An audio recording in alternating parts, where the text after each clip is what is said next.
Finding the door unlocked and unbarred, you enter the church.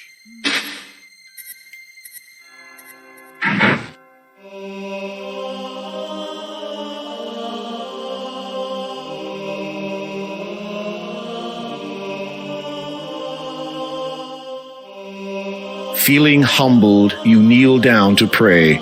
You rise again after a few moments.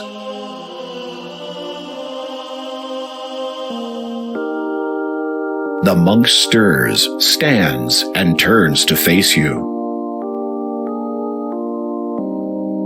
Father, I go now to a place of darkness. While I am stout of heart, the path laid down before me is unclear. I seek only the knowledge that my passage be illuminated by heavenly favor, and a prayer that I may make it through. The monk gives you a reassuring smile and pats you on the shoulder. He then lifts a silver cross from around his neck and places it in your hands. Thank you. You are welcome, my child. You can talk? Of course. I thought monks were forbidden from speaking. Not all churches follow the same rules, and this church is quite unique. Really? How so? The monk just smiles placidly at you. About this crucifix. I believe you will find the cross to be of immense value. It has come to us at a huge price. It was expensive? I mean that it has cost us more than any value to be in possession of it. If I may ask, why is it that you only open the church at dusk? We find the late hours more favorable. Surely then you would not have many in your congregation. Yes, that is true. What do you know of the Count? Only that he is a heathen, a blasphemer. You serve God well by going there, my child. Bless you. The monk smiles at you, turns back to the altar, kneels, and resumes his prayers.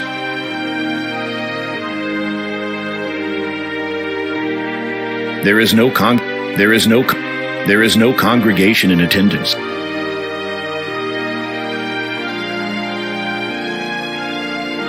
You look over the Bible, which appears to be many decades old. You open it and find that an otherwise blank page at the front has been written on. It is dated over 20 years ago.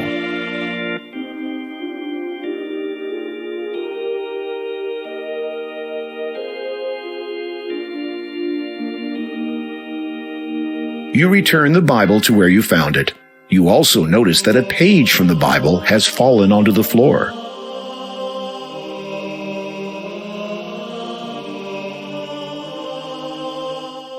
You pick up the fallen page and read it. The words appear to have been written recently. Silently with newfound skill, Riley souls naughtily steal.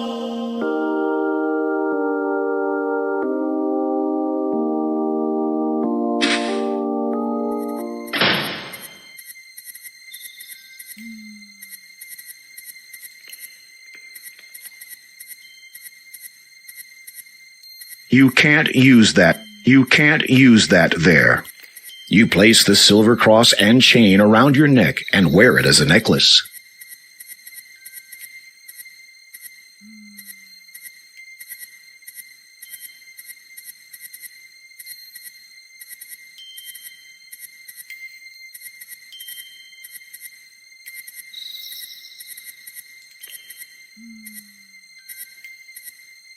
Without warning, a pair of wolves dart out of the dark forest and dash towards you.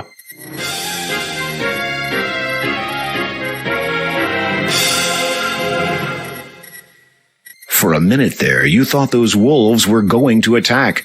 Curious as to why they didn't, you decide to follow them.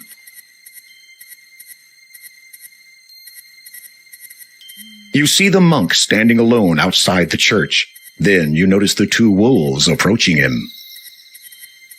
You are about to yell a warning to the monk, but the words die in your throat as the man steps forward and pats the wolves' heads. No, my brothers, we must not hurt him. Not yet. He will go to the heathen's abode. He will do what needs to be done. What if he does not? Then, my brothers, we will complete the task before us, the one we began many years ago.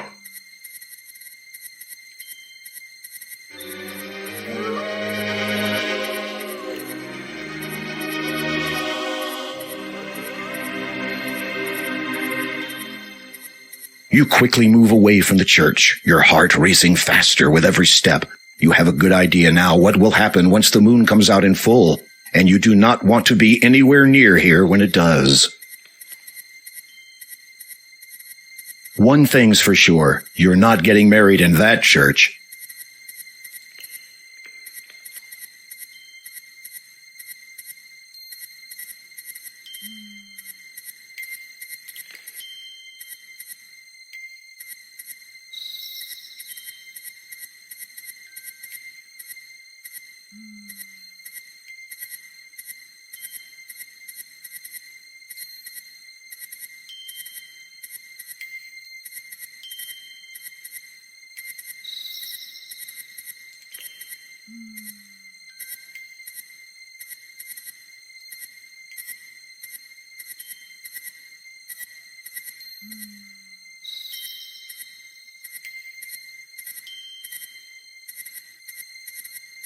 You'll need to walk around. You'll need to...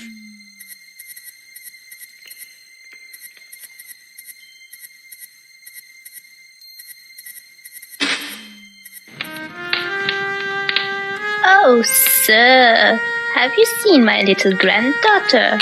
She ventured to the town to buy food for me, but has not yet returned. I fear she may be in peril. The forest is not safe at night.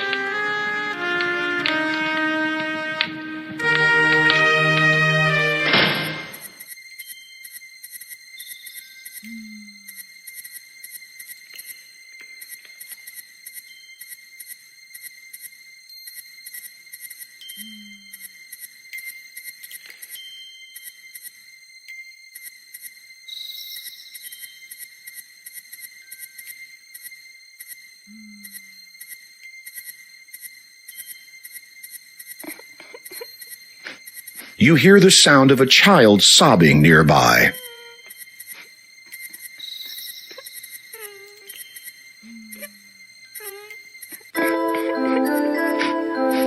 As you approach, you recognize the child. It is Possum, the little girl you helped earlier today.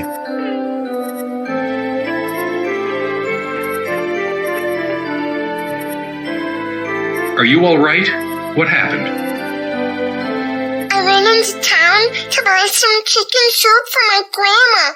I always try to reach home before dark, but this eve I lost my way and was attacked. Attacked? A wolf attacked you? No, not by a wolf, a dwarf. For a moment, you're not sure that you heard correctly. A dwarf, did you say? Uh-huh. He jumped out at me, took my food, and then ran away. Listen, I'm going to try to find this dwarf that you say stole your food. You get back to your grandma, understand? Possum nods, says a soft thank you, and heads back home.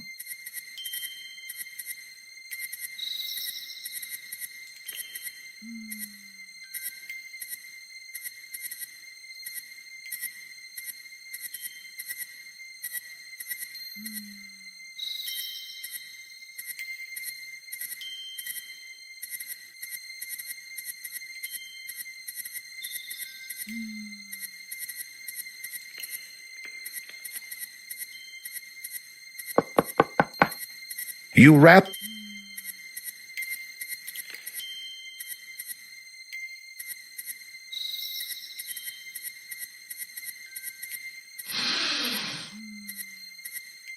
You watch as a little man runs out of the door, which has been built into a tree. You surmise that you have found the culprit's home.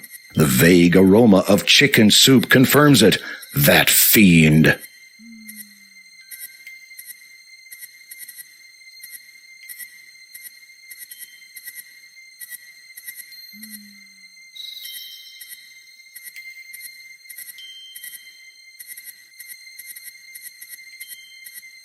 Finding the door ajar, you cautiously open it and step inside the tree.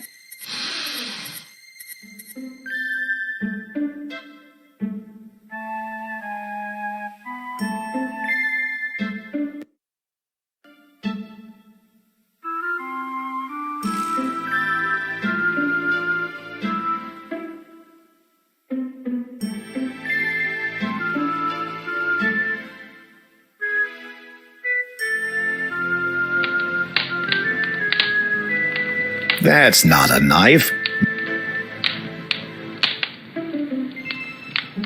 Ouch, this fire is...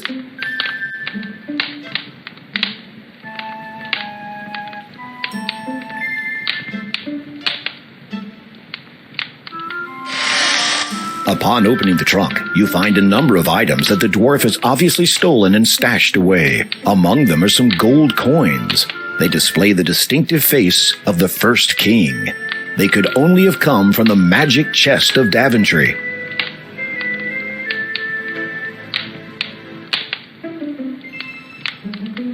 Ouch, ouch! You grab the handle of the bubbling pot of chicken soup. You take it with you.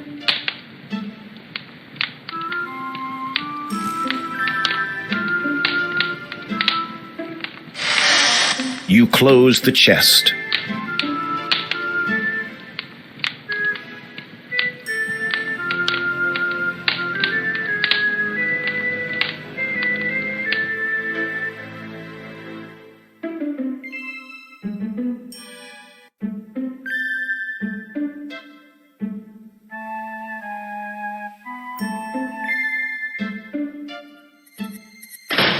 You hear the latch fall into place again as the door closes behind you.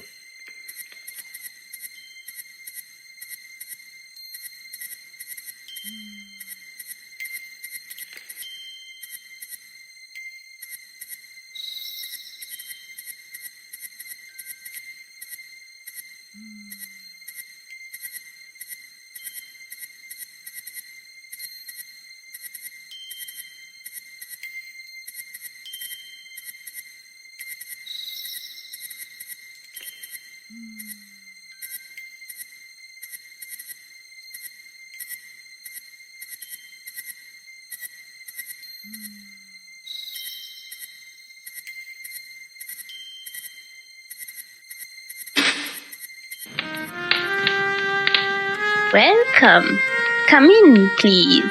Possum told me to expect you.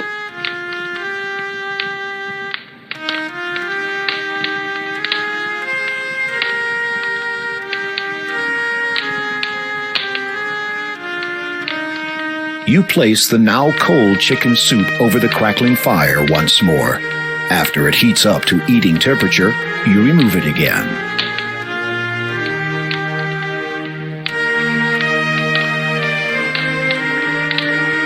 You offer the soup to Possum's grandma, introduce yourself, and wait courteously while the frail elderly lady eats the nourishing meal. When she is finished, she sets the empty bowl down elsewhere and turns her attention towards you.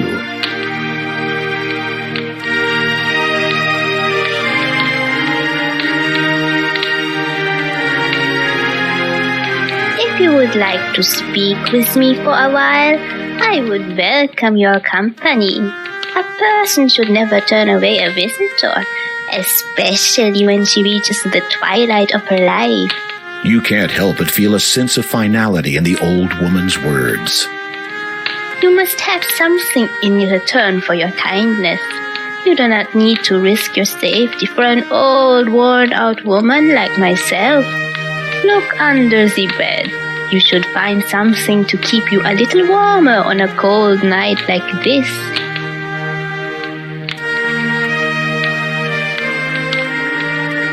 You peer under the bed and find a thick black cloak.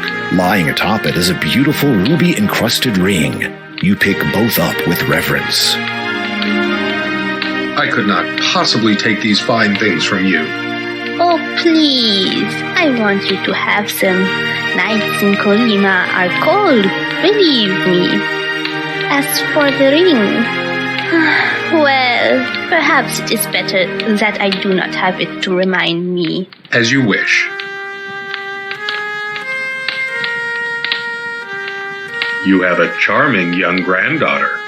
Grandma smiles at you graciously. She is a treasure to me. I would do anything to ensure that no harm comes to her. If I may inquire, what became of her parents? Grandma frowns, and her eyes darken for a moment before she forces a melancholy smile to her face. They were lost to us many years ago. I am afraid dear Possum never really knew her parents. It must have been a daunting task raising a child by yourself, especially at your At my age?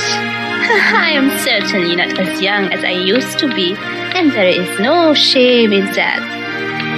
I have tried to raise her as best I could to keep her safe and well.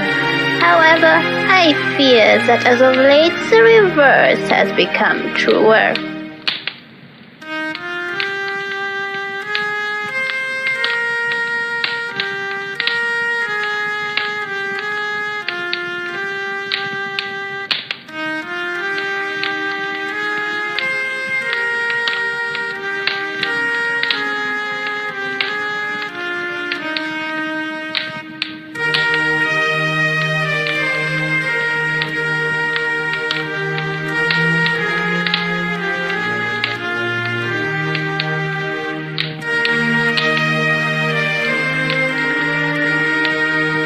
If you please, I was hoping you might tell me of the cloak and ring's origin. The old woman closes her eyes as if the memory she seeks is painful to her senses. They were my husband's. He was a proud man, the last of his line. His family had been rich, a great deal of old money, you might say. They lived in that castle you might have seen to the north. Its location upon that island is evidence of how much they valued their privacy. He was a good man, my husband. He took care of me. Certainly he had his strange habits. Most men do, if you will pardon me for saying so. I suspect that he practiced magic, so I could never catch him in the act. He would frequently journey afar, taking that black cloak with him wherever he went, to places he would not talk about.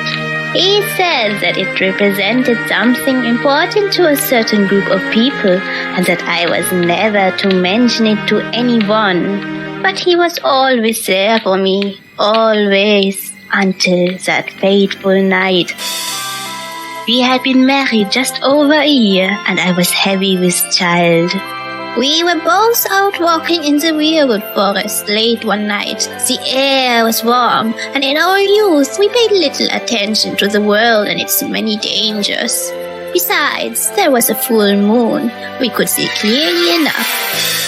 A shadow passed over us. We looked up, thinking it might have been a stray cloud. It was not. Descending upon us like a demon was the largest, most hideous bat I had ever seen. Its fangs were bared, and it dove straight for me. I must have screamed. My husband flung himself in front of me to protect me. He swung his arms about frantically in hopes of warding the horrid thing away. Perhaps he was trying to cast a spell, but could not recall how in his panic. It paid him no heed and would not be deterred. It swooped again and again relentlessly. At one point, my husband's hand must have clipped the bat's wing because it lost control and crashed into his shoulder. He tried to wrest the foul creature away, but then he shrieked suddenly. The horrid thing had bitten him.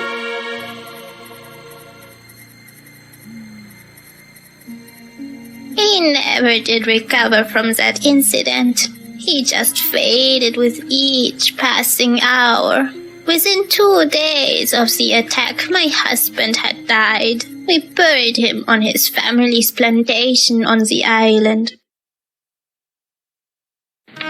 Sometimes when I sleep, I can feel him watching over me, guarding me, protecting me.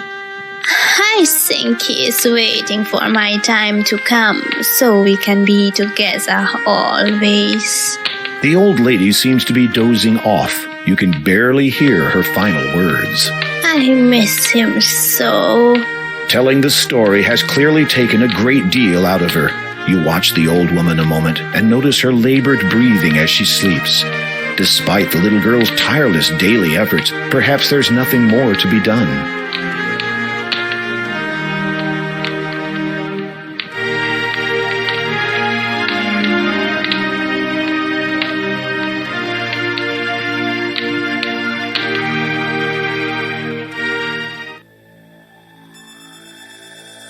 Sister Agatha, my dear, tell me you have good news. The king has arrived in Kalima, father. That is not what I meant. Yes. Well, he appears to be quite resourceful. It seems his reputation was not totally exaggerated. He's still alive? For now, but that will change soon, I think. The king has discovered that one of the gems he seeks is in the possession of a colleague of ours. Do you remember? Caldor. Yes. Is he still trustworthy? Totally. Still sharp, and there's no questioning his loyalty. My humblest apologies, father, but would it not have been simpler for you to have dealt with Graham personally? Fool! Imagine the ensuing chaos where Daventry's king murdered in his own land. How then would I be able to search for the item? I see. Failure is not an option. Understood, father. Keep me informed, preferably of good King Graham's death.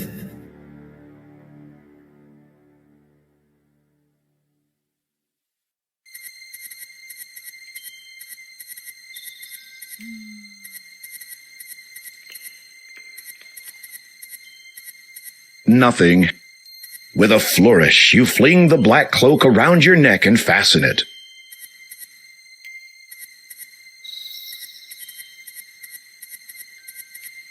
You are now wearing the beautiful ruby ring.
You feel the poisonous water seeping into your skin. Its potency takes effect immediately, and you perish within seconds.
The paper is of good quality. You read the Bible page again. Silently with newfound skill, Riley souls naughtily steal.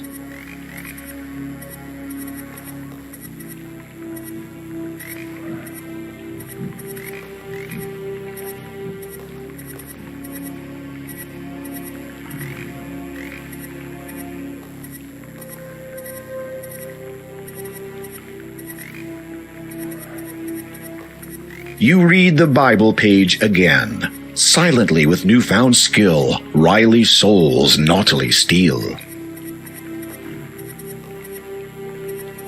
You read the Bible page again. Silently with newfound skill, Riley souls naughtily steal. You read the Bible page again. Silently with newfound skill, Riley souls naughtily steal.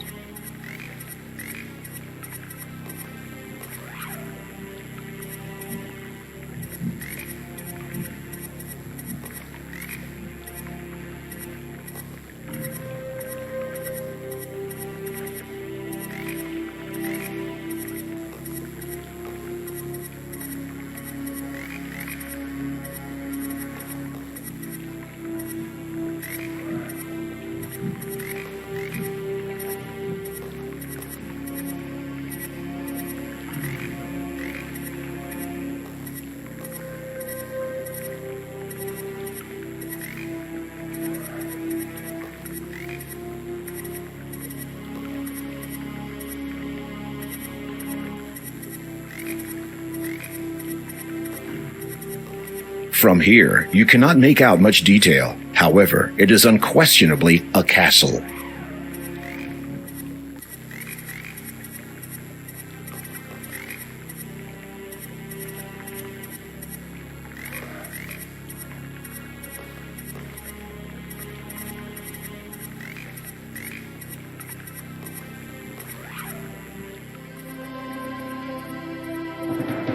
Boatman, I need passage. I said, I heard. The ghoul's voice chills you to the bone.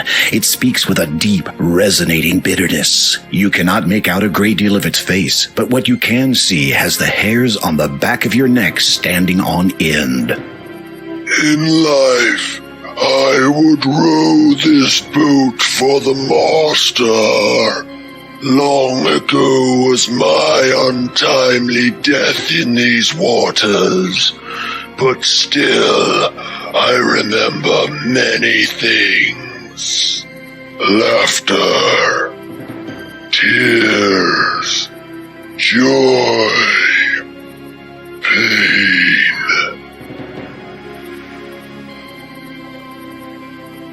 May I cross, Sir Boatman? You have come to raid the master's house. This I know, but care not about. You should be warned, though. The master is not what he once was.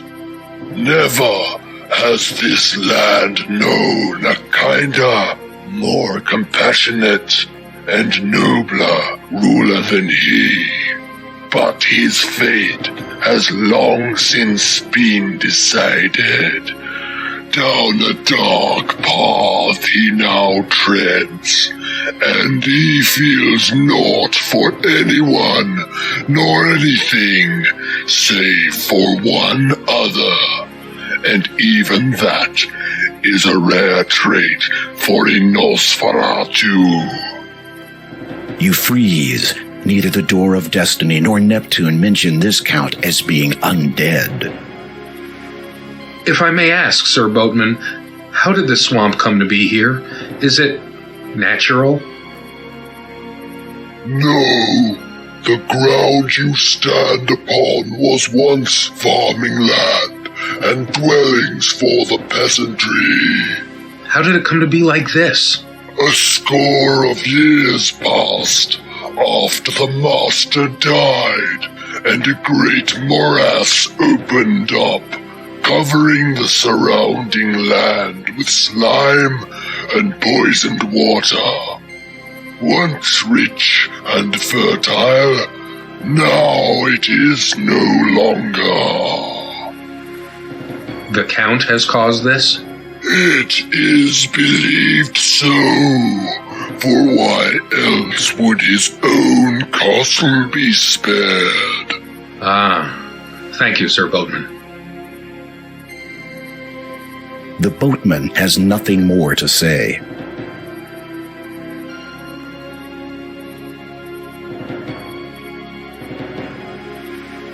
You have no reason to The boatman accepts your payment and motions for you to climb into the boat.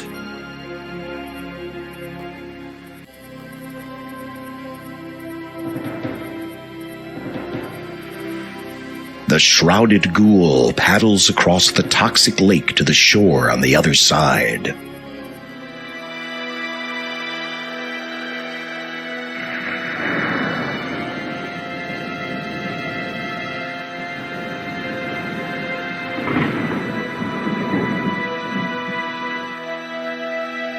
Ouch! You feel the sharp brambles graze your skin.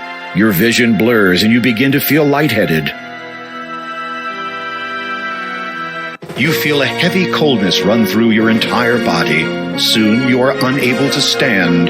Finally, even your eyes become too heavy to keep open, and they close for the last time.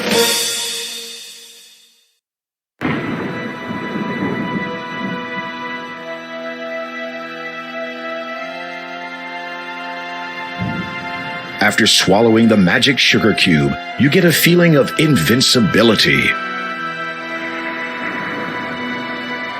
The sharp thorns brush against your skin. However, instead of feeling intense pain, you only experience a slight tingling sensation. Evidently, the magic sugar cube did its job.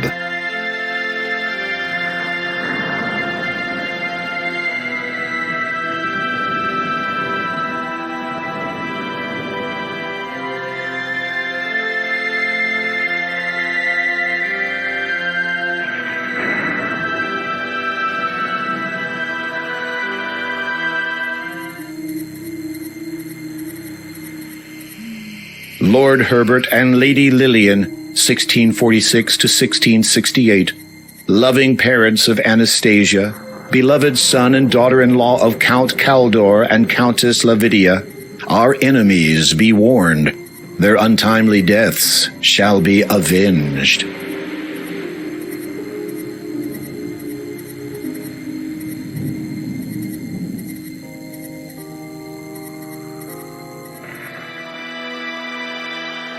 As you approach the ghosts wearing the black cloak, they seem to notice you, and then begin to drift away towards the cemetery.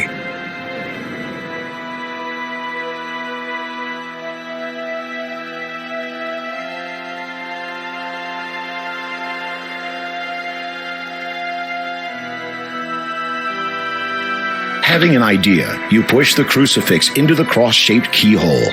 It fits. You hear a click, and the door unlocks.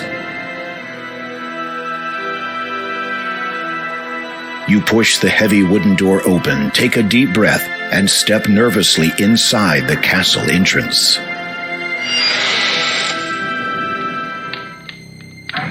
The moment you enter the great hall of the castle, you begin shivering uncontrollably, and not just from the cold. This place has an air of death wherever you go.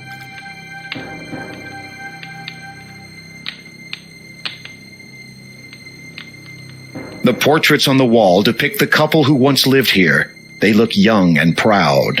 Behind the mask of apathy that comes with aristocracy, there's a certain kindness in their eyes.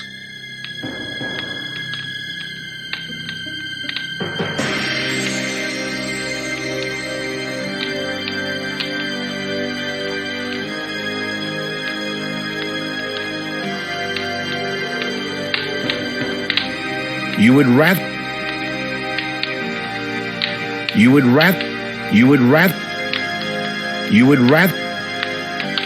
You take the shovel into your possession.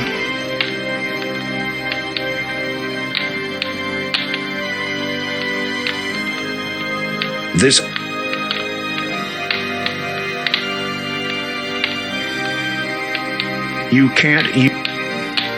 You hold your candle up to the blazing torch. It catches. Your candle is now lit.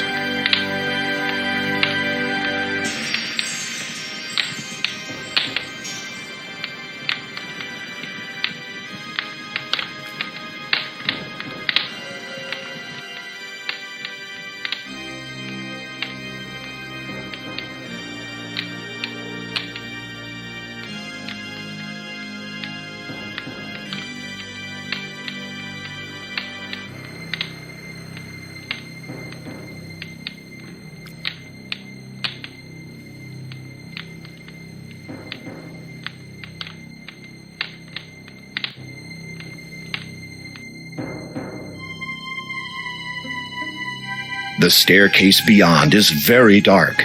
Fortunately, your candle provides just enough light to see where you are going.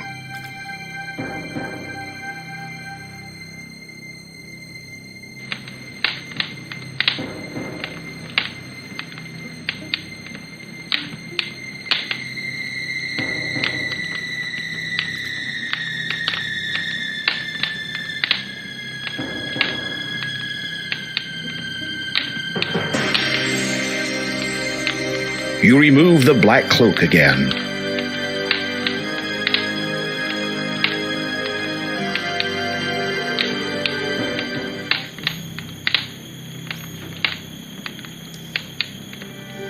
Nervously, you lift the heavy lid of the elegant coffin. You peek into its red satin interior. The coffin is unoccupied, and you feel relief wash over you.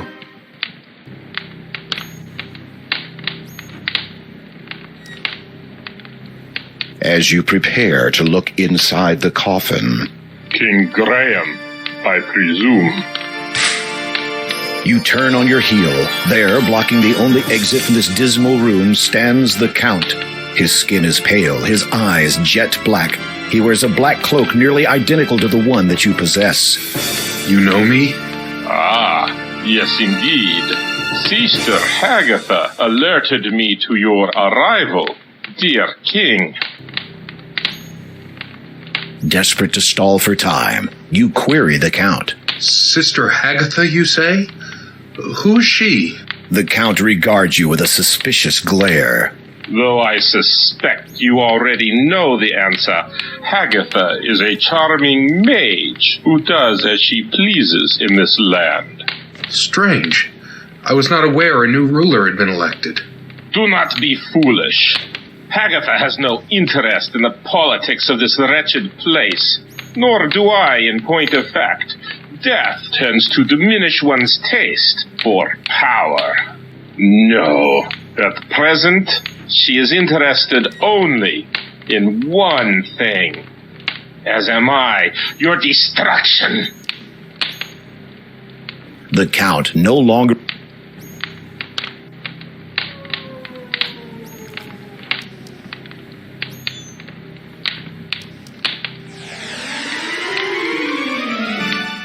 In an instant, you are flat against the wall. The Count has you pinned so well you can't move a muscle, much less put up a defense. You can feel the Count's iron-cold hand on your throat. You have barely seconds before the inevitable happens.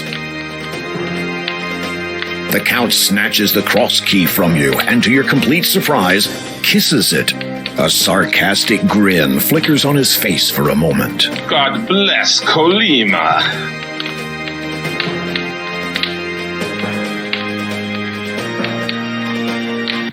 With difficulty, you manage to loosen the ruby ring from your finger and drop it to the floor. The Count's eyes dart to it quickly, then flash angrily back to you. Where did you get that? The elderly woman who lives in a house to the south of here, near the beach. She gave it to me for helping her. The Count regards you for a moment. His dark eyes bore unendingly into yours, and you feel as if your very soul is bare. What do you know of her? She is not well. I know. Do you think I am not aware of that? You are sweating profusely. Hopefully, this vampire doesn't find the odor appetizing. Night is the most dangerous of times for my mortal family. I have kept constant vigil over my wife for many years, so that from the darkness, no harm would come to her. When her time comes, we will be together forever. I think tonight will be the night. I have seen her this very eve. I did what I could to help her, but I do not think it was enough.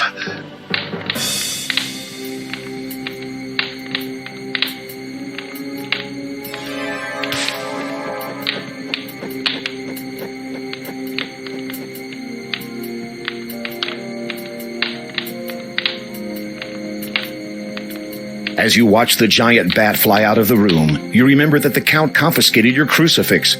Without it, you are trapped in this castle. Now, what are you going to do?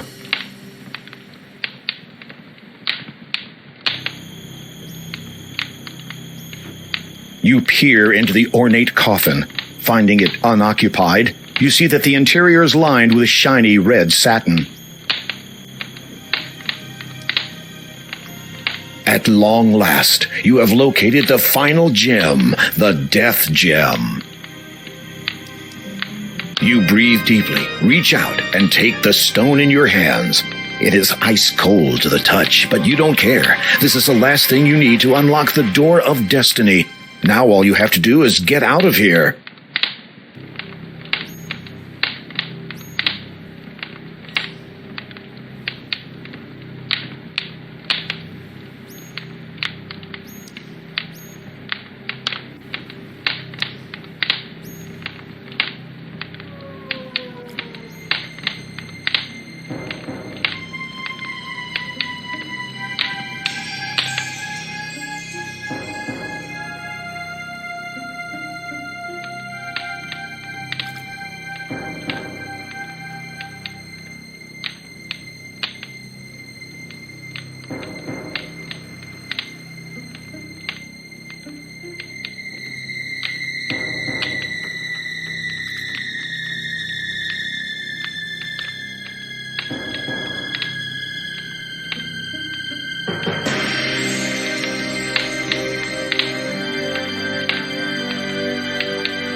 Seeing no other possible escape route, you climb onto the ledge and carefully lower yourself outside, hoping to find a decent foothold.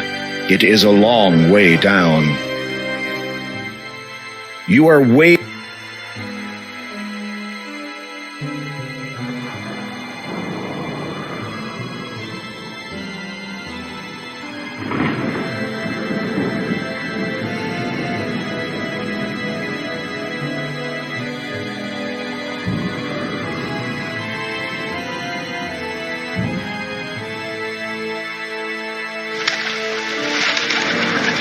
Suddenly, you hear a swishing noise in your ear.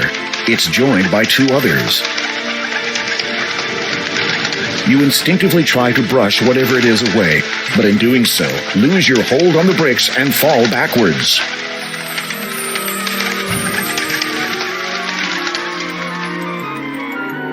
Time slows as you fall, and your world turns black.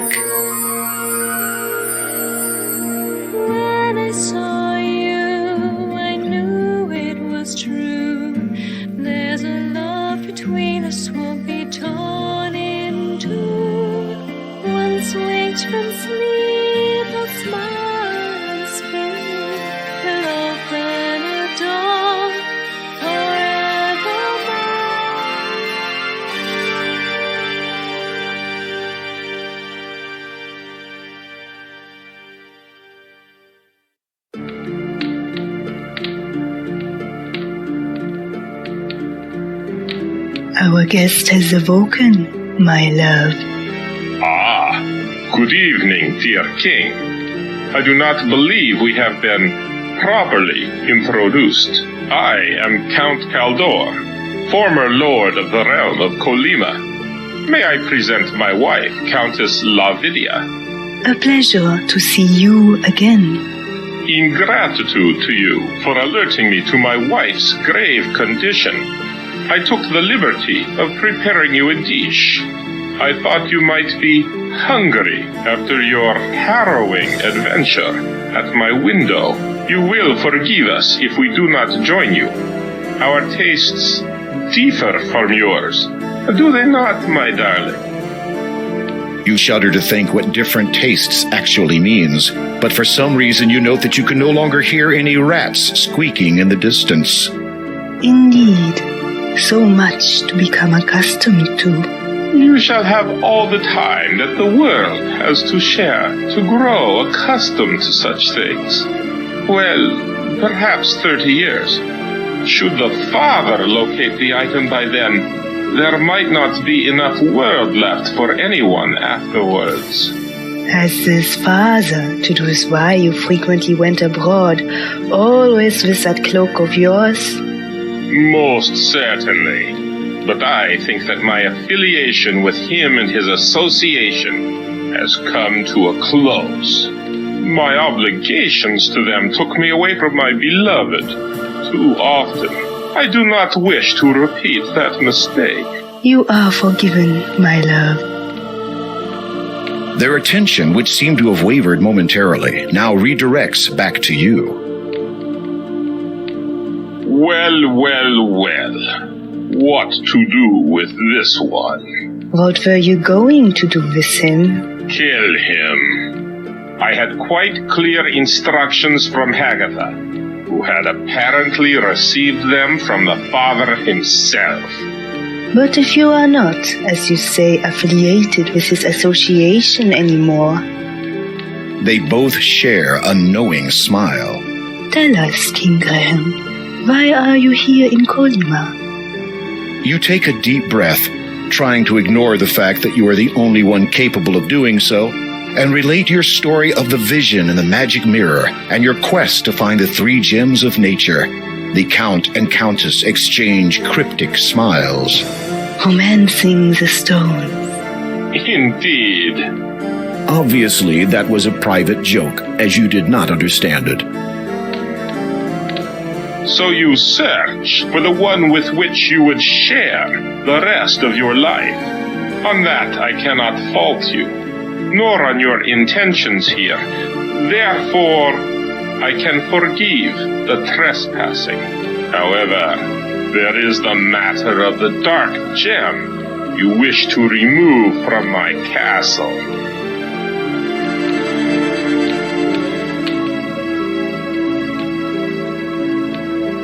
I place a deal before you.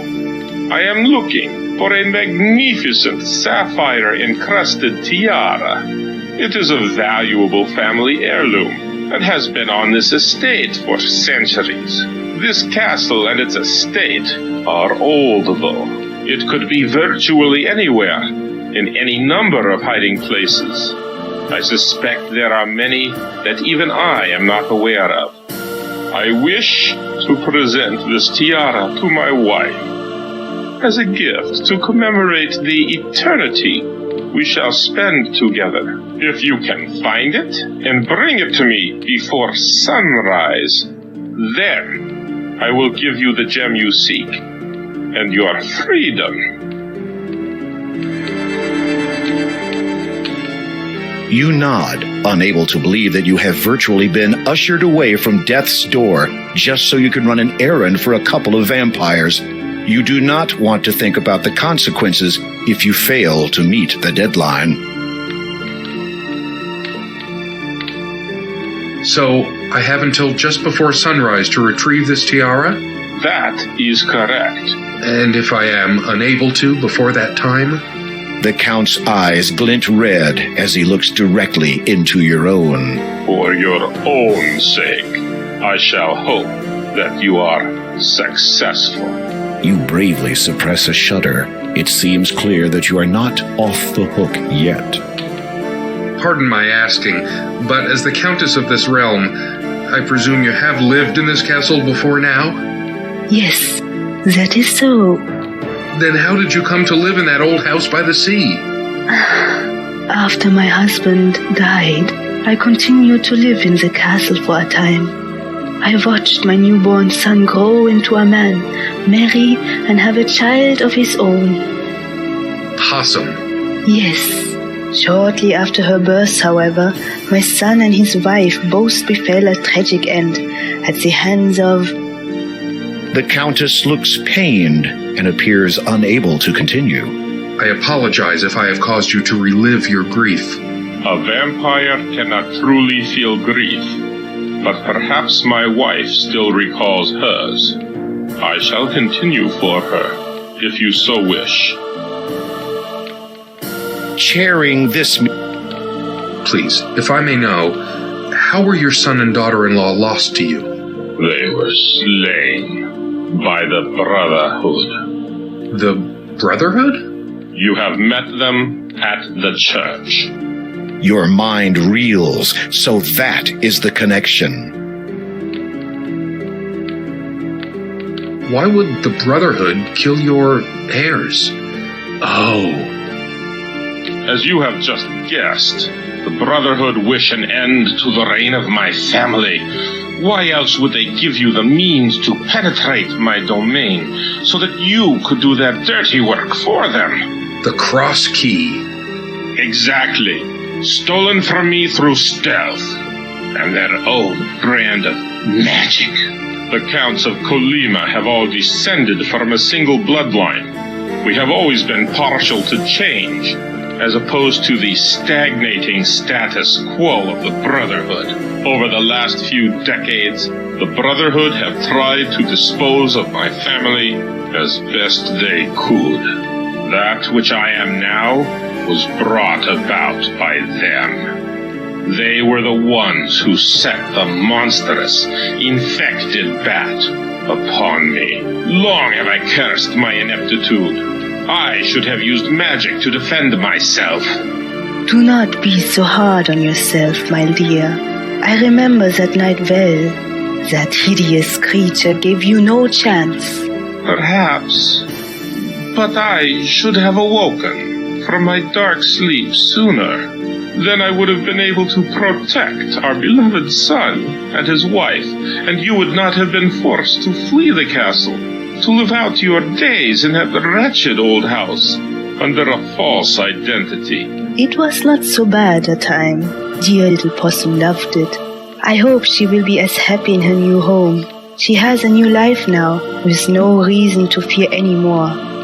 This Brotherhood, are they real monks? They were once, but something happened to them. Local folklore would have you believe that Weirwood Forest is a host to certain entities, spirits of the wild they are called. And what of them? I believe the monks encountered these spirits.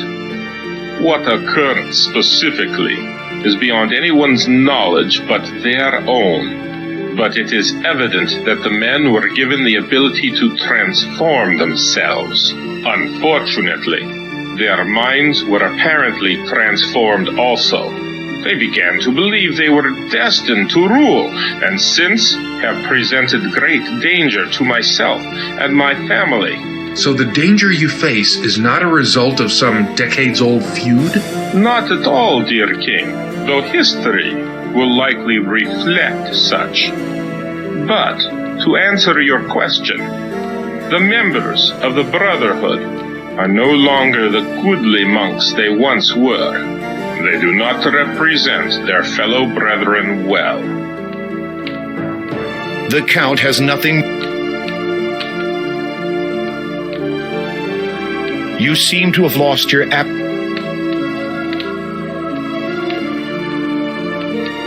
You seem to have... You seem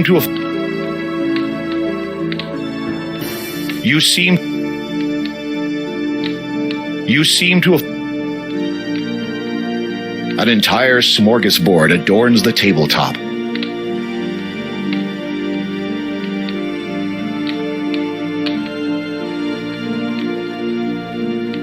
You take the ham from the dining table.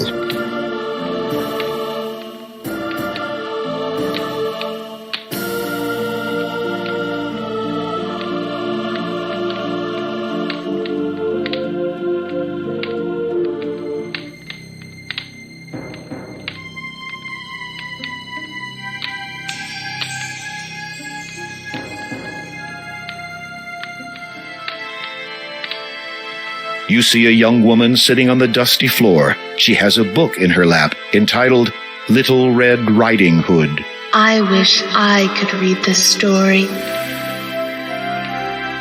All the pretty words. The book tells the story of a young girl who met a wolf in the forest. The young woman's head snaps up. Her black eyes drill into your own. You gasp as you realize you are looking at yet another vampire. Just how many has the count made tonight? The young woman's lips transform from hungry to, fortunately, pleasant recognition. So you are the guest of my grandfather's house. I was hoping I would meet you again. The woman is startlingly beautiful, but in an eerie, unnatural way. You find yourself unable to speak for a moment. She does look somewhat familiar, but from where? Oh, my handsome gentleman does not recognize me? Should I? You remember the basket, the soup? With a start, you recognize the young woman. She's grown and matured considerably since you last saw her. The little girl, Possum, has been transformed completely into this. She has traded her small ruby cloak for a dazzling satin robe of the same color. Are you unhappy with my appearance? No, it's just that you have me at a disadvantage. I do not know your real name. Anastasia. A beautiful name. Yes, it was one of the few things my parents left me before they died. They're probably buried somewhere on this island, as a matter of fact. What do you seek here? You explain your so far unsuccessful attempt to locate the tiara. The young woman looks thoughtful for a moment, then suddenly snaps her fingers. A discarded pile of books shift aside from the floor, and a single black book is revealed underneath. She appraises the black book with indignant incomprehension, then holds it out towards you. You take the book from Anastasia's hand. I do not suppose that has anything to do with it, but it must be about something important.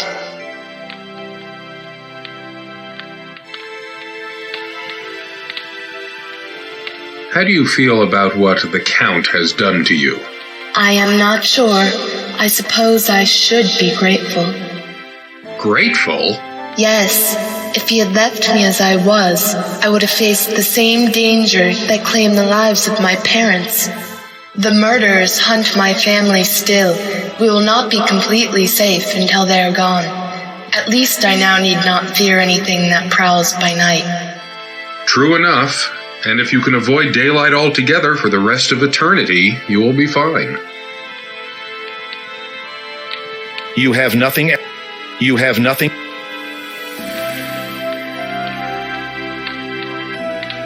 You open the book and are surprised to discover not pages, but a hollowed-out section in which sits a silver key. The key's handle resembles the shape of a sleeping child. There also appears to be something written on the back cover of the book.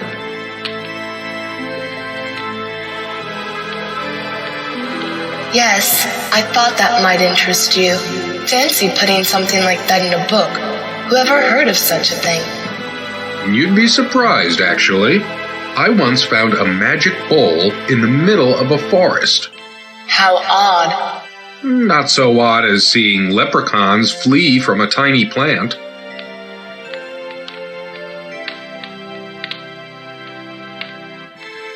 In the hollow, you can see that the inside back cover has been written on. Some words have been scrawled onto the paper. They are faded, but still mostly legible.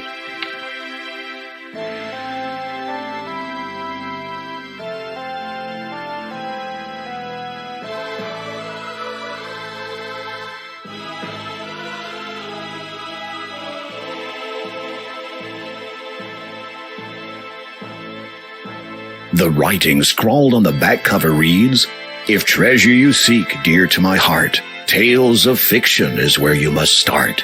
Find first the beauty with stepsisters too, then visit the huts that the big bad wolf blew.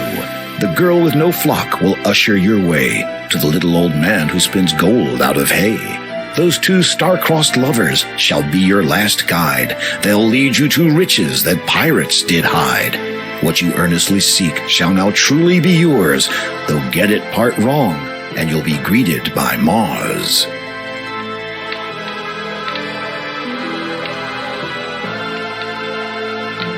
The book contains instructions, but instructions pertaining to what, I wonder?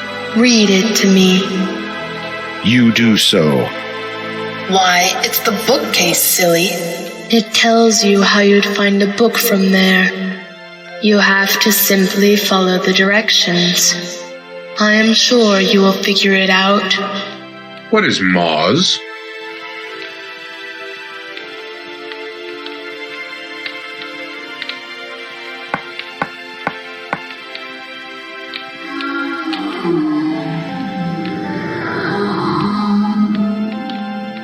You will not bother me, seeing as how I am not at all appetizing to him. You, on the other hand, would be precisely his cup of tea. Anastasia's face lights up suddenly. If you want, I can make you like me. That way, you'd be safe. It would have sounded to you like a generous, innocent suggestion from a sweet girl if it did not involve large losses of essential bodily fluids on your part. You politely decline the offer.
In the hollow, you can see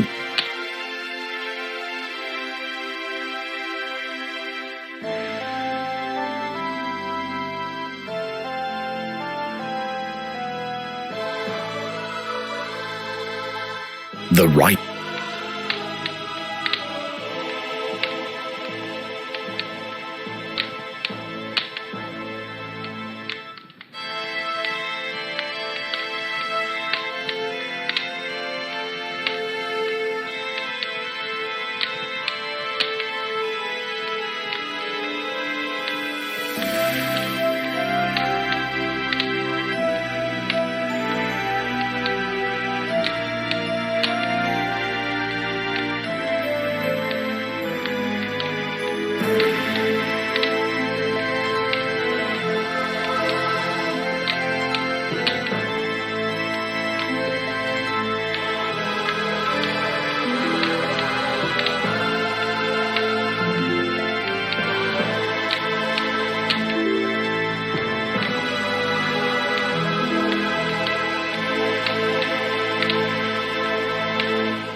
You become acquainted with the greatest book critic of all time.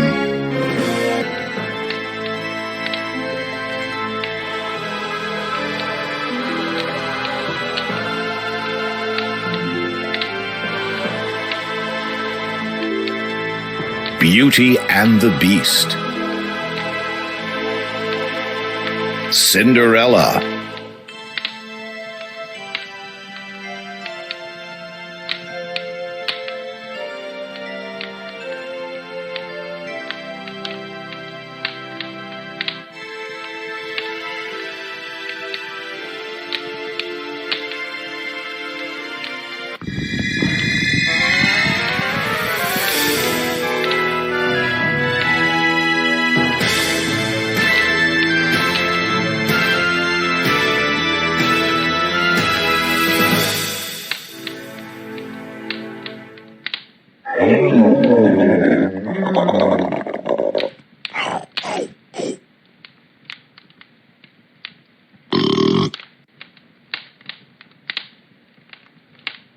You become acquainted with the greatest book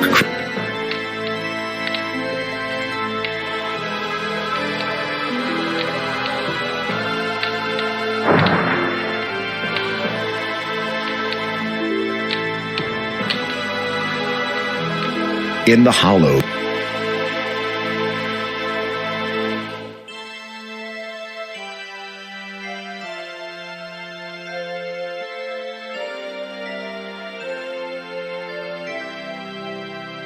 The writing.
This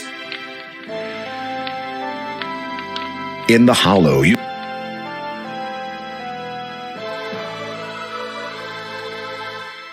the ri-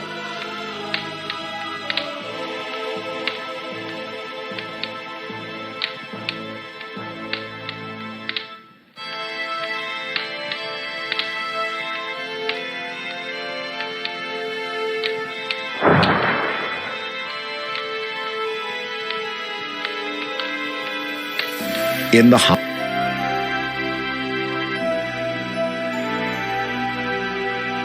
the right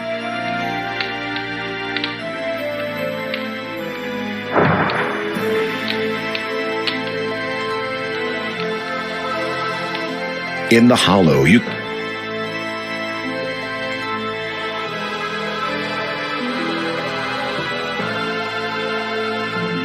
the writings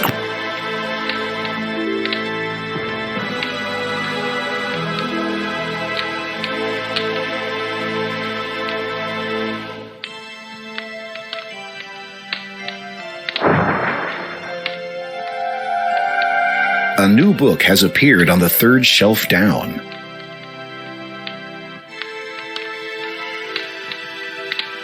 You've located the correct book. You pluck it from the shelf and read its title, Treasure Island. What is this? There seems to be a lock binding the cover shut. The keyhole requires a small, thin key.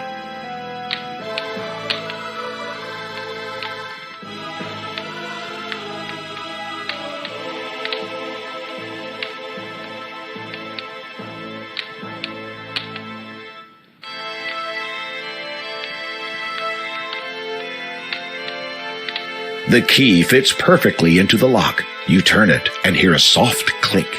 The book is now open.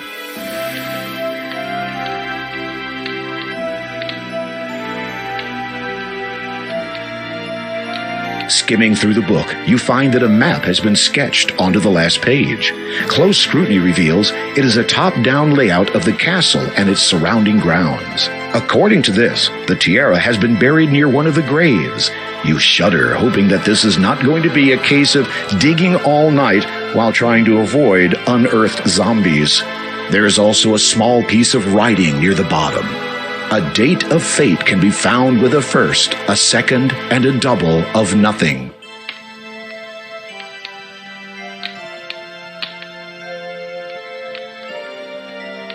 You have nothing.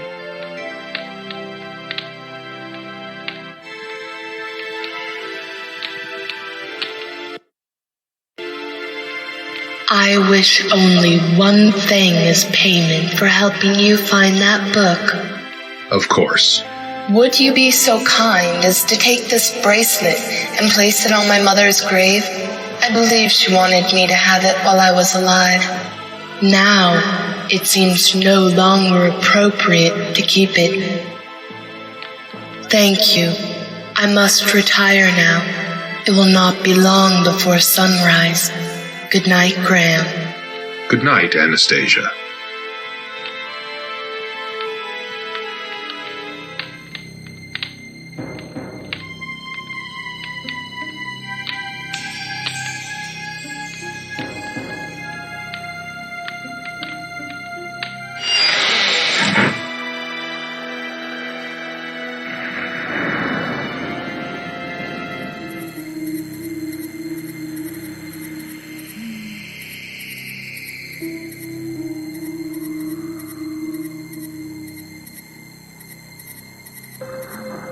As you hold up the bracelet, the ghosts seem to relax slightly. You wonder if it is now safe to approach them and enter the cemetery. You place the bracelet on the grave. It immediately sinks down into the earth. The ghosts do not respond at first. Then one of them drifts toward you. It nods, almost sadly. The ghost seems to want to say something but appears unable. Its face, though transparent and hazy, is lined with grief and torment. Its facial features waver into focus. The ghost is female.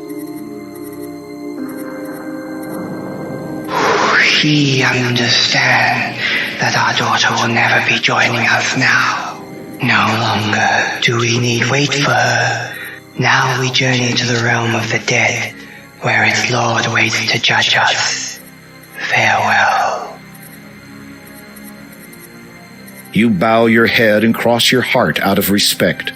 While looking downward, you notice that a beautiful gold ring now lies at your feet. You feel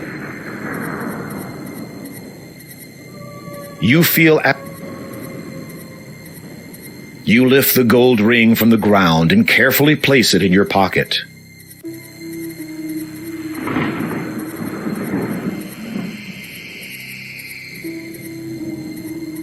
Lord Herbert and Lady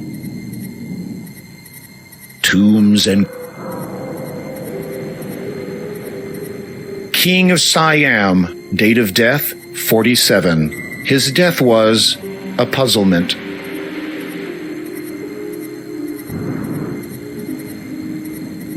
Boris and Olga. There was an old couple named Olga and Stovich, who in truth made quite a nice pair. They lived with each other for many long years till they wound up in each other's hair. Date of death 1567. Alfred Chamberlain, 810 to 810. He'd not seen his first sunrise, felt not the warmth of dawn. All who saw him wept and cried. To this world he'd come stillborn. According to this, the tiara has been buried near one of the graves. There is something written near the bottom.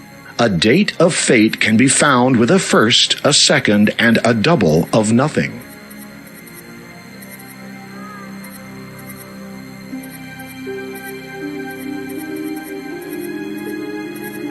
Lord Herbert, Mary Ann Drinkwater, 1230 to 1266. They had traveled safely. Douglas Buckmaster, 9.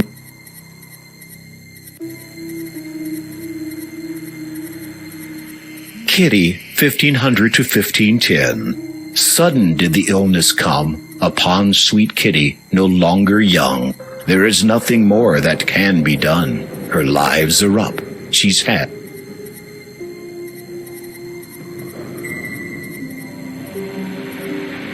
Samuel You Believe, 1255 to 1300.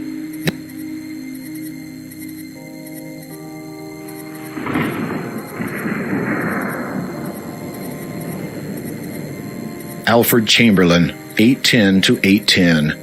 He'd not seen his first.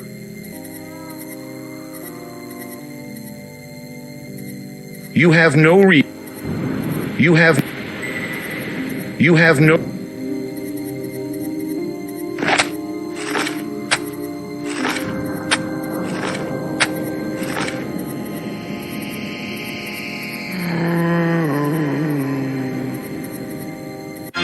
You become acquainted with your new roommate.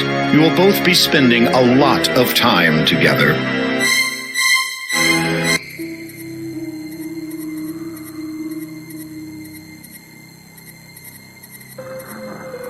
You can't. As you step further into the cemetery, the ethereal spirits drain You tup with the spirits and find only the graves. As you hold up, you can't. You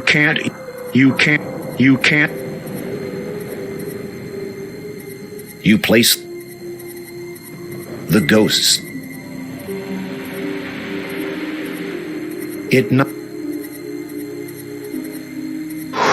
He no longer. You bow. You lift the gold ring from the ground.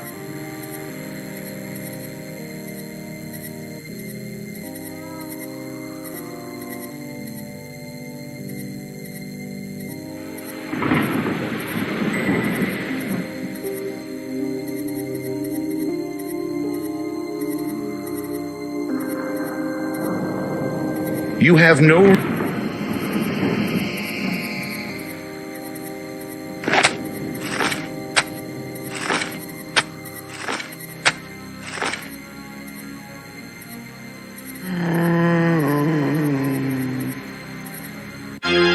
become acquainted with your new roommate.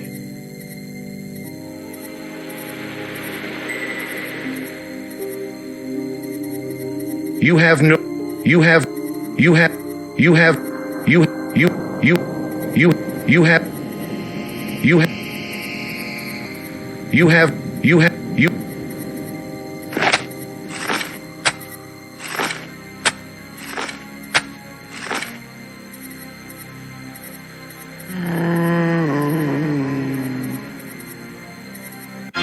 You become acquainted with your new room.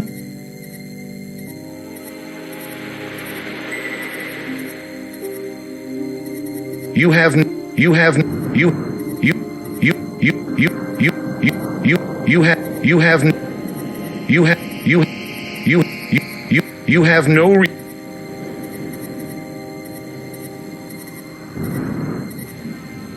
You have, you have, you have, you.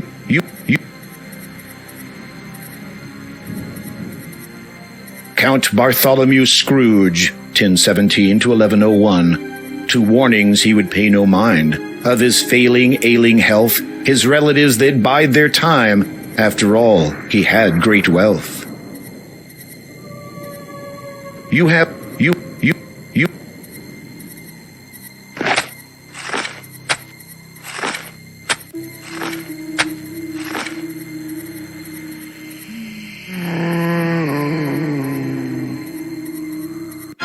You become acquainted with your new room.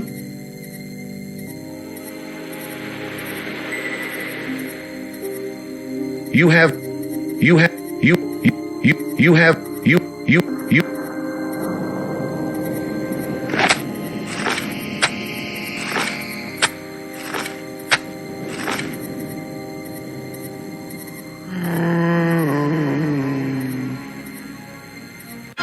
You become acquainted with your new roommate.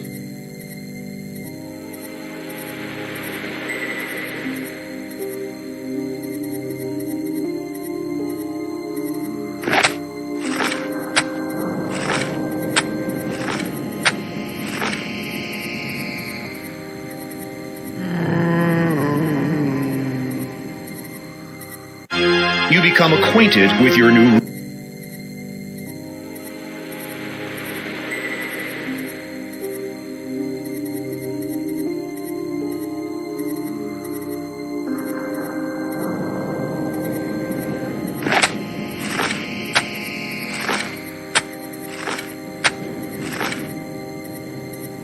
You stop digging when your shovel hits something hard.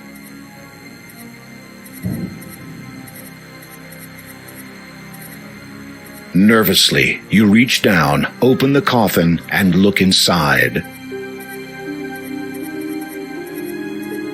You search through the belongings of the deceased.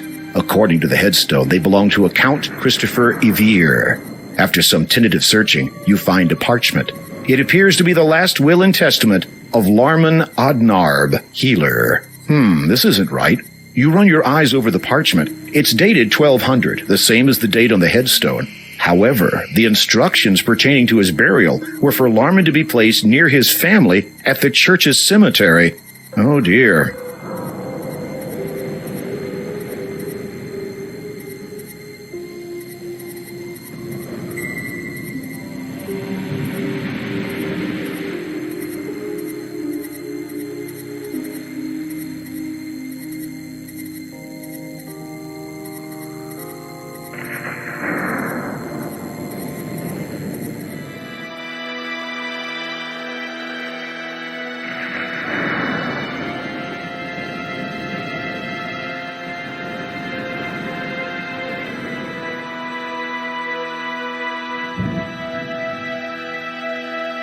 The boatman has nothing more to say.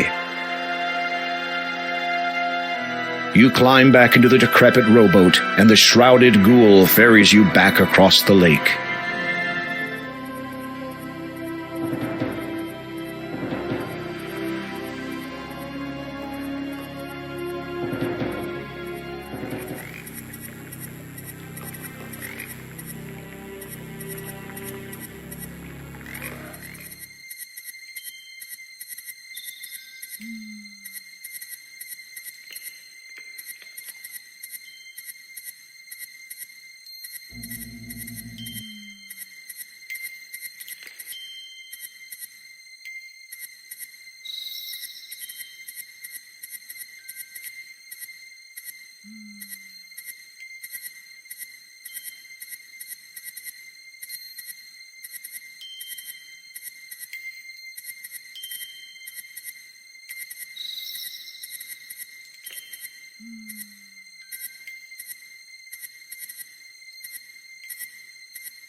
Your heart beats faster and faster as you push on the handle of the church door.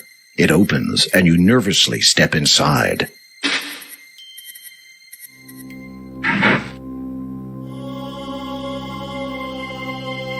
You look over the book. It is a journal written by Lowolf, head monk of the Church of Kalima. Flipping through it, you see a paragraph with a name you recognize.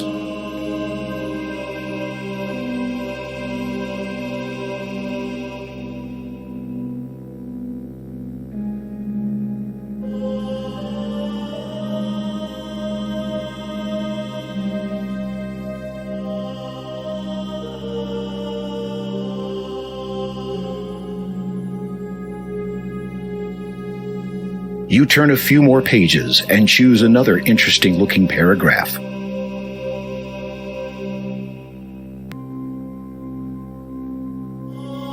The journal largely contains many entries of similar types and of daily matters of a monk's life. You are about to replace the journal where you found it, but your eye catches a most peculiar passage.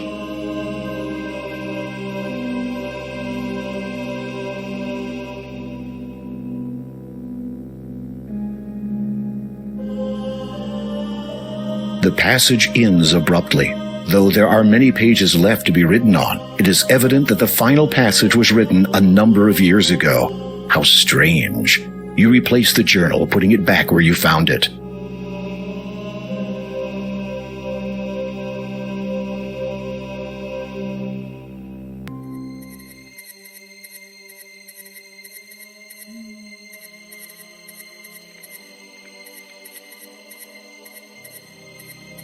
Rarlap Neven, Lester Williamson, Goulash Thompson. In this dark hole lies one Rebecca Twintle, Larman Odnarb, 1175 to 1200. Dear old Larman was a healer, cured many a deadly fever. One he caught that bitter day, healed not himself and passed away.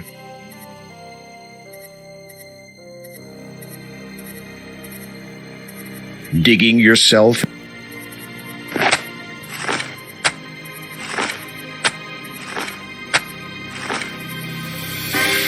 You stop digging when you test the strength of your stomach muscles by performing an impressively hard blow to your own guts. You wish you hadn't done that.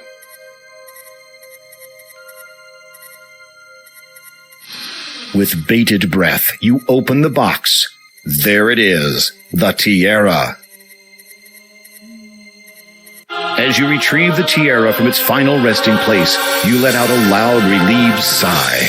You feel as if the coming sunrise will be the most glorious sight you will ever behold, considering how close you were to never seeing another again. Now don't delay, you still have to get it back to the castle.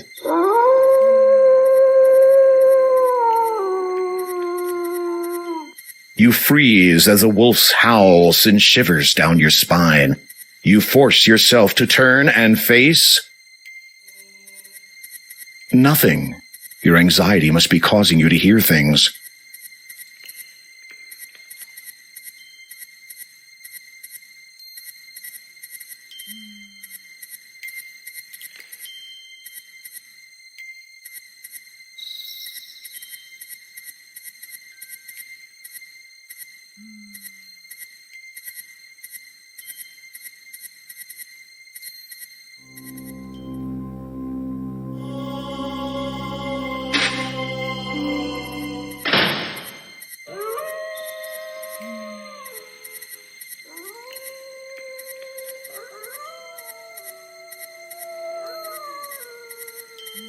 Without warning, a wolf darts out of the dark. You were once the finest knight in all of Daventry. Just what have you been doing this past year?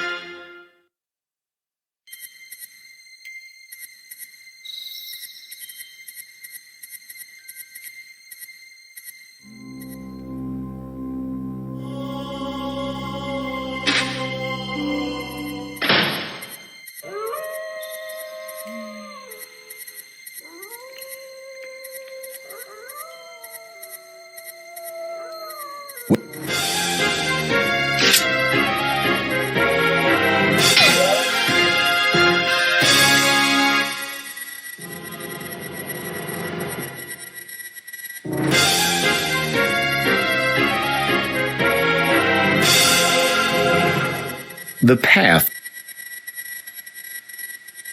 You were once the finest knight in all of Daventry. Just what?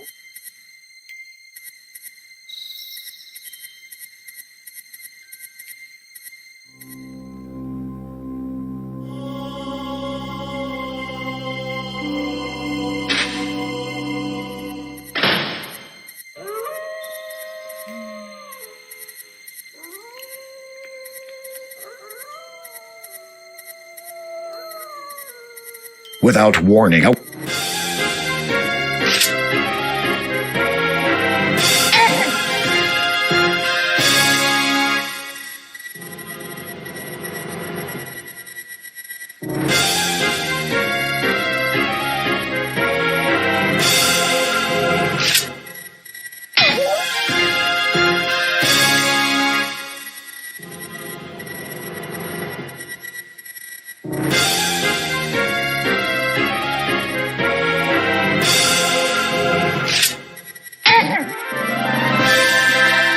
You breathe a sigh of relief and clean your sword against the body of the nearest wolf.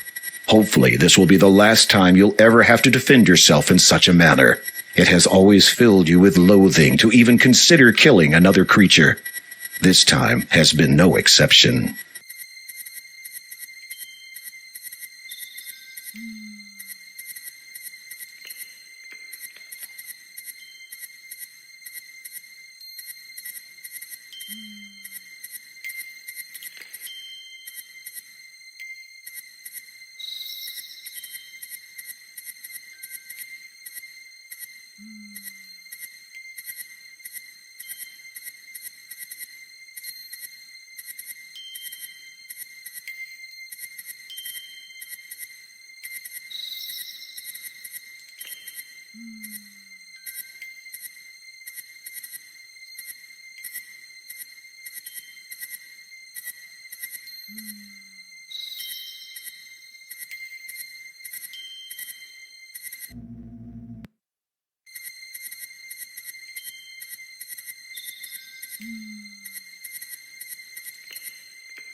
It is a tiny silver needle. It reminds you of a dart.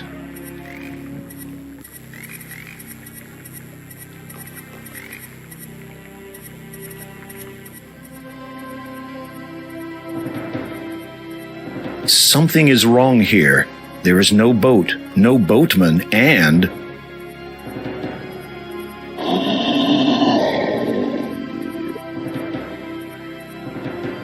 no escape. The monk and his pack have tracked you here, and they clearly intend to do nothing less than rip you to pieces. If you're going to do something, now would be a very good time. You tug forcefully at one of the reeds until it finally breaks free. You put it away and carry it with you.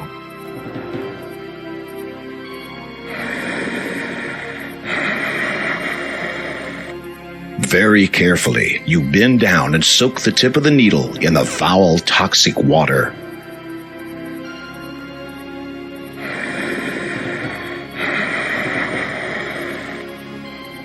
The silver needle fits perfectly into the end of this hollow reed, making a sturdy pea shooter. The coating of deadly poison makes the needle a lethal projectile.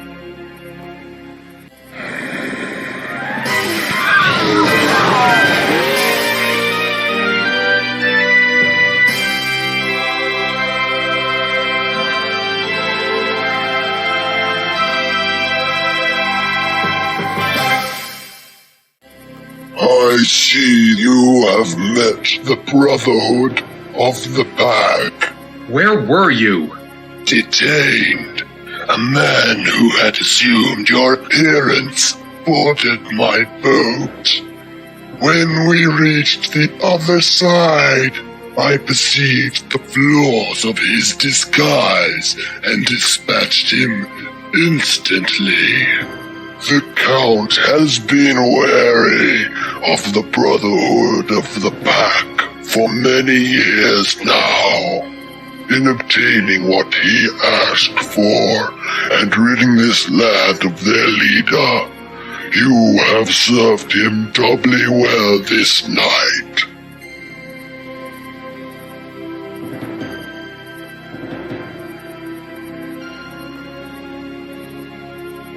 The shrouded ghoul paddles across the toxic lake to the shore on the other side. You re-enter the huge wooden doors and quickly make your way to the castle's main dining room. As expected, you find the Count and Countess awaiting you. You have performed admirably. Not only have you found the tiara I sought, you have rid me and this land of the deceptive and secretive Brotherhood of the Pack. They have committed many atrocities against my family, such as the deaths of our son and daughter-in-law. I have been forced to remain secluded all these years, unable to serve my homeland as I should, to evade their relentless pursuit of wiping out my entire family line. Is the Brotherhood really gone? Some of those wolves escaped. The rest of the pack followed the wolves that ambushed you. However, without their leader, they will find themselves as lost in mind as they are now in body, whether human, wolf, or any other form. Their hastened passage through my swamp will not see a return to their den. Of that I can assure you. You have trapped them all in the swamp? The entire pack?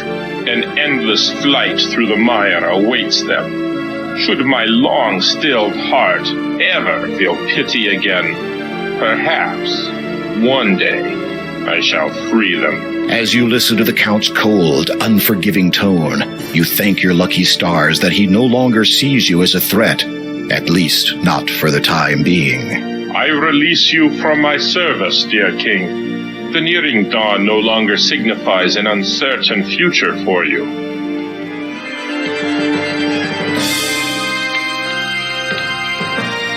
You take the death gem. Finally, you have all 3 stones in your possession. You feel a pang of anticipation as you realize that all you need to do now is take them to the door of destiny.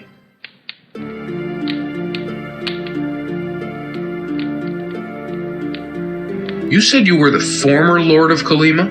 Yes. When did you abdicate? I didn't, as such. When I became what I am now, ruling this realm lost all meaning to me. All that mattered was the well-being of my dearest treasure. You flatter me. It is well deserved. All that mattered to me was her safety. I concerned myself with little else. And now? I have recently given thought to... But no, it is a foolish notion to entertain. The people would never accept me as I am now. Your statue in the town still stands. The people obviously hold you in high regard even after all the years of your absence. Perhaps. However, my concern right now is the safety of my family. I have taken steps to ensure that they are better protected from our enemies.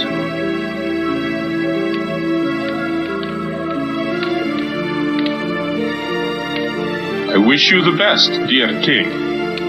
A word of advice, King Graham. Once you have found the lady you seek, protect her with all your strength.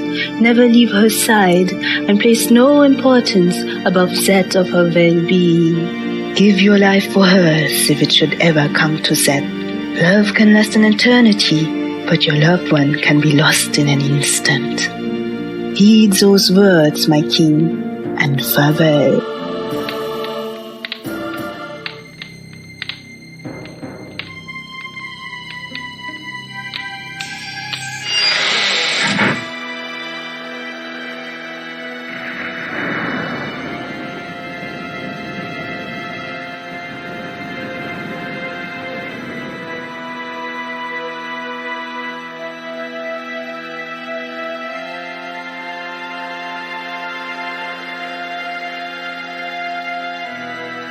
You need to get...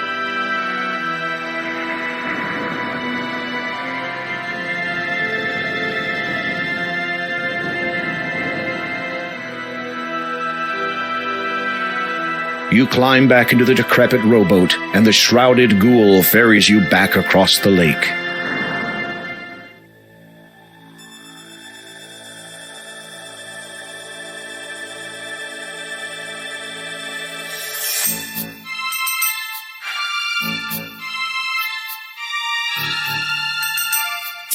He did what? Well, it would appear that our Count's loyalty was to be questioned after all. Kaldor has decided to leave us, now that he again has his wife at his side. No one has ever left my service before. Yes, Father, it is most regrettable. It is unthinkable!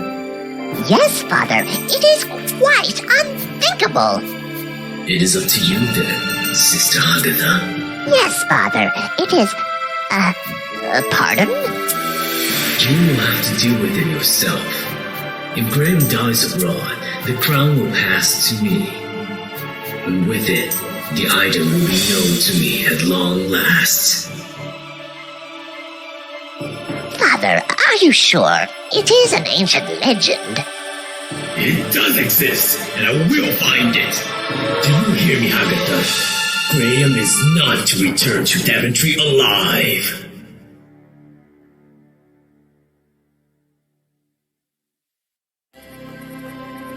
The swamp seems a bit lighter than the last time you were here, and some of the heavy mist has lifted. Day must be dawning.